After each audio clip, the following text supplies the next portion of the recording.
In this video, I will show you how to fix if the Baldur's Gate 3 multiplayer feature is not working. So let's jump straight into it.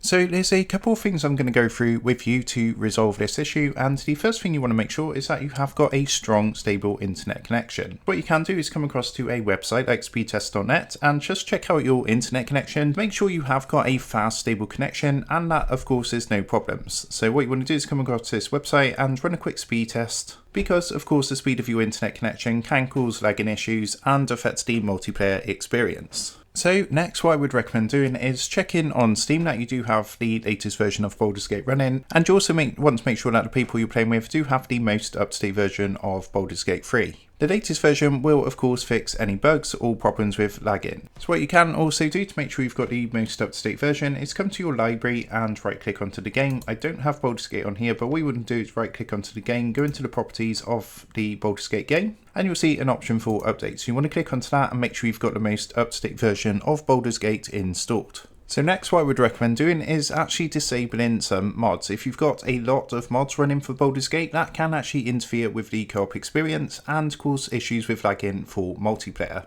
So if you've got any mods for like visual enhancements or gameplay races or things like that, go ahead and disable some of the mods and see if this does resolve any potential multiplayer issues. So at this point, you also want to make sure that Baldur's Gate and Steam are enabled through your firewall, because if they are disabled, that can of course cause some problems when you're trying to play multiplayer online. So if you want to go ahead and do that, come back to your desktop, and what you want to do is come down to the bottom left hand corner, click onto your search icon and go ahead and type firewall into the search box. Underneath best match, you should now see the firewall and network protection app, so you want to click on that to open it up. And on this window you can see there's an option here which says allow an app through the firewall. So what you want to do is click onto this, and this is going to load up a window like this. Now what you want to do is scroll down through the list and find Baldur's Gate and Steam, and what you want to do is make sure that both the private and public boxes are both ticked to make sure there's no interferences from your firewall, which is going to cause any problems with multiplayer. Now if you can't see the app in here, what you want to do is come to the top and press the change settings button, and underneath you want to click onto allow another app, and then click onto browse, and then go ahead and find the Baldur's Gate game and the Steam